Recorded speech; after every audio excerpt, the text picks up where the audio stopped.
Hey y'all, I'm Damon Oates, founder of Deco Exchange. Who else has heard that crafting is just a hobby? I turned my love of crafting into a thriving multi-seven-figure company, surrounded myself in an amazing community, and met some amazing business owners along the way. I'm here to show everyone that makers mean business. Welcome back to the Makers Mean Business podcast, episode 8. Y'all, this episode is all about harnessing free traffic so that you can increase your probability of making sales. On the last episode, we discussed a few tips on how to make more sales on Etsy, but y'all, traffic is the magic factor. Get out your pen and paper and let's jump right in. Y'all, if you've ever heard me talk about business at all, you know that I say this over and over: sales are just math. If you want to get sales, you must increase your traffic. And on average, 1 to 2% of your correct traffic will buy your product.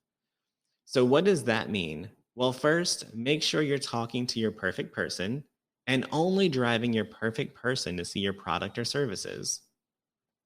Then just understand the math, that if you get 100 of your perfect people to see your product, you should be able to sell one product. You can use this basic formula to determine the amount of traffic that you need to make the sales that you want.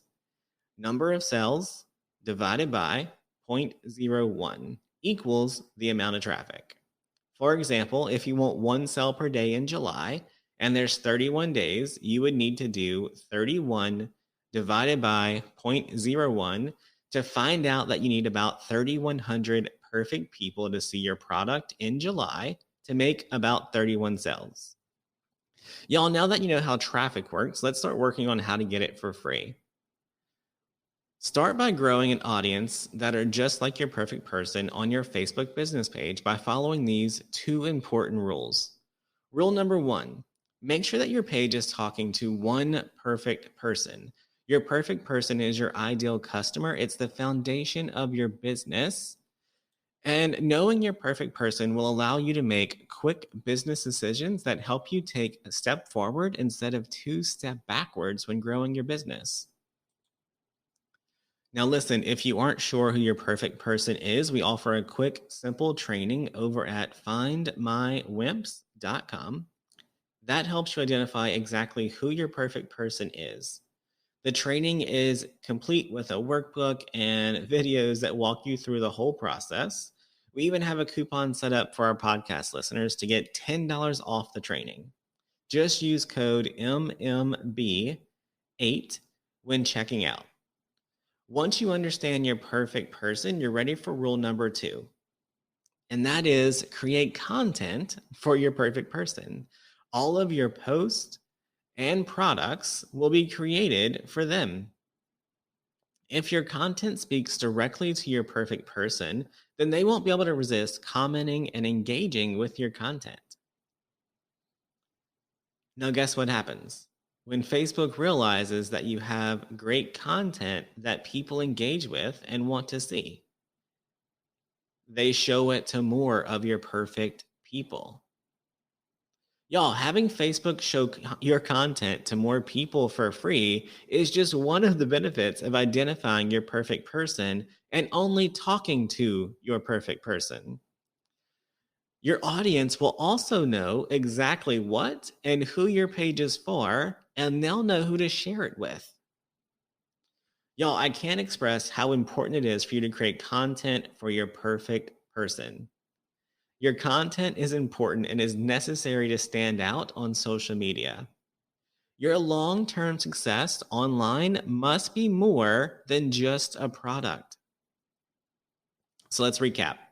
Rule number 1 is to know who your perfect person is, and rule number 2 is to only create content for your perfect person. All right, now that we know who we're creating content for, let's talk about the actual types of content. In our business coaching group, I teach our students about the 3 pillars of content.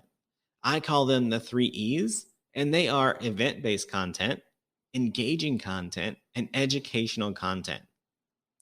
Y'all, event-based content is content that we build out around calendar dates, y'all. You know, it's all about food. Hello. If you don't have our planner with the dates and when you should be working on the events yet, You can get it at damonsplanner.com. Now, your goal for event-based content is to generate sales or traffic based on trends and dates. Think about Christmas sales, right? So, engaging content is the content that allows for quick and easy interactions with your perfect person. Your goal for engaging content is to always create consistent brand awareness and interaction with your customers. The third type is educational content. Now, that is content that should connect with your perfect person and it should showcase your brand. The goal of educational content is to give value, build trust, and build loyalty with your people. If you take nothing else away from today's podcast, listen to these words. You ready? Embed them in your memory, implement the change. Are you listening? Okay, here it is. When creating content, stop thinking about you, your sales, or your product. Focus 100% of your time and energy on solving a problem your customer has, and you will see results. All right, now that you understand what the 3 E's of content are, I want you to focus just on engaging content first. It's the type of content that will help you drive the most free traffic. How? Engagement tells Facebook that you're producing content that its users, and let's not get confused, it's Facebook's audience, not yours. We are just borrowing it, like the content that you produce. So, as we mentioned before, engagement means more people see your content. Y'all, here are just 4 of my many tips on how to create more engaging content that will help you succeed online. Number 1, create content for your perfect person only. Number 2, come up with 2 to 3 topics that really resonate with your perfect person and keep all of your content related to those topics. Number 3, pay attention to the posts that get the most reaction and then do more of those. Number 4, engagement goes both ways. If someone engages with your post, engage back with them. Reply to their comments. Invite them to like your page. Now, I know what you're thinking. How does that make sales? Well, after your page is getting great engagement, you can start to make posts that are product focused. Focus your efforts first on getting your engagement. Product posts are going to naturally do terrible on Facebook, y'all. Think about the process like getting to third base. First base is just getting someone to read or see what we post. Second base is getting someone to react, like, comment, or share our post.